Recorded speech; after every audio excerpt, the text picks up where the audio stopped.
So I'm 30. I've gone through periods in my life where I was with somebody, I was single, I was with somebody, dating, I've been on off. I've been in different situations relationship-wise. And when I was single, I remember at a family gathering, one of my older cousins asked me, "So what about you? No girlfriend?" Aunts and uncles would sometimes ask, like, "So why are you still single? You got a girlfriend yet?" It's like every Thanksgiving or every Christmas. And talking to people my own age, I realized that was a common occurrence. People always asked people in the early 20s, "When are you getting a girlfriend?" or "When are you getting a partner?"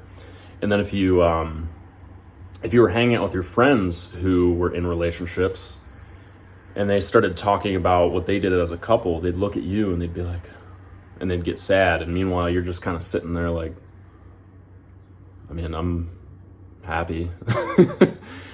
It reminds me of a book, The 7 Habits of Highly Effective People. I believe it's that book where they talk about codependence, independence, and interdependence.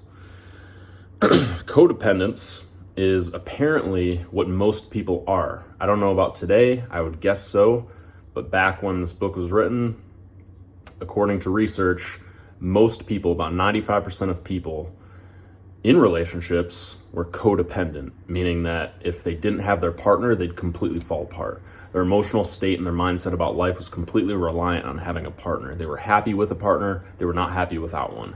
Codependent on that partner. A better thing to be, as described by that book, which is like the 5%, is independent, where your state of happiness and state of fulfillment in life is not dependent on having a partner. So if it didn't work out with somebody, you'd be fine. You'd be able to take care of yourself. If you do get a partner, cool.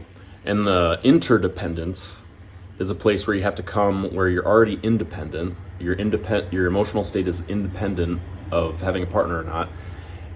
It comes from within, right? That fulfillment comes from something else.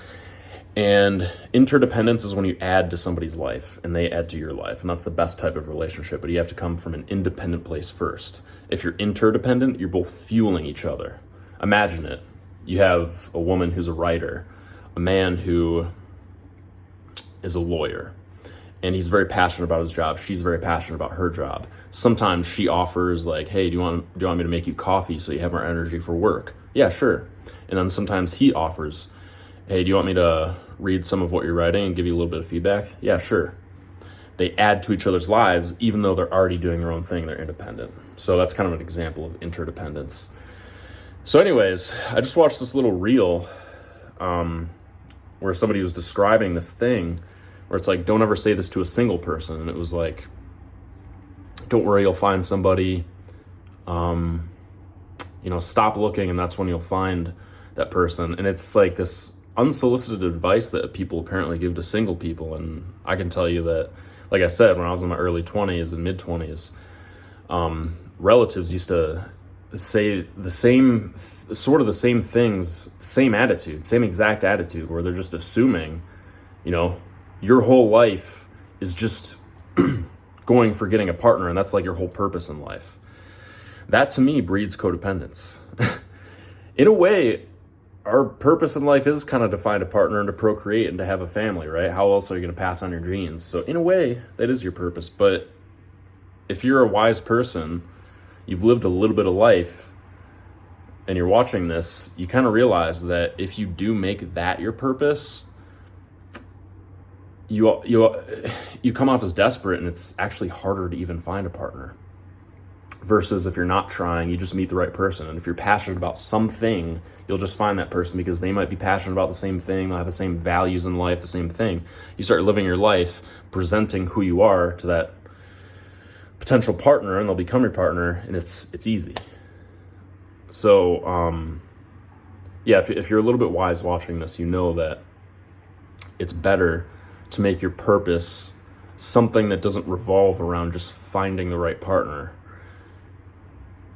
Like you're born, like when you're dreaming, when you're younger, sure, you might dream about your perfect partner, But what else do you dream about when you're like 3 or 4? You dream about being a firefighter, you dream about being a police officer, you dream about changing the world, becoming an astronaut, becoming the first person to do this, that, whatever.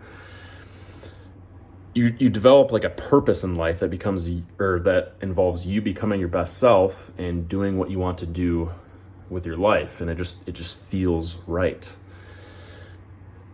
And the right person could be a part of your life. And sure, you might have to compromise on some things. I don't know if compromise is the right word. You might have to understand that they have their own life too, because I think that's really important for relationships. When I was getting into like self-development, they always talked about like being on your purpose, and then somebody else who joins you is just along for the ride. That can sometimes create an attitude where it's like, oh, this person isn't completely on the same track as me in life. I don't want them in my life. But is that really wise? You'll end up losing a lot of good people that way. So it's best to be on your purpose and invite people into your life, but be focused on you. But then when you do have a partner, realize that they're not going to be perfect, and there's certain things that you need to accept about them and kind of let them do their own thing too, like you're expecting them to let you do your own thing. Anyway, yeah, I just kind of wanted to let loose on this video a little bit. This is off the cuff. I just got inspired to make it because I saw that reel where this young woman was talking about that thing that I think a lot of people, because I've talked to a lot of people who go through the same thing, where people try to give them unsolicited advice and always act like with this weird, somber, sad attitude when they realize somebody else is single. It's like, if you are single and you're fine and you're happy, maybe you do want a partner, but today, if you don't, and you just accept your life as it is and learn to be on your own and learn to be independent, why is that person getting sad? So anyway, other people's thoughts, though, are just going to do what they're going to do. Yeah, I don't know. Let me know if you relate to this video.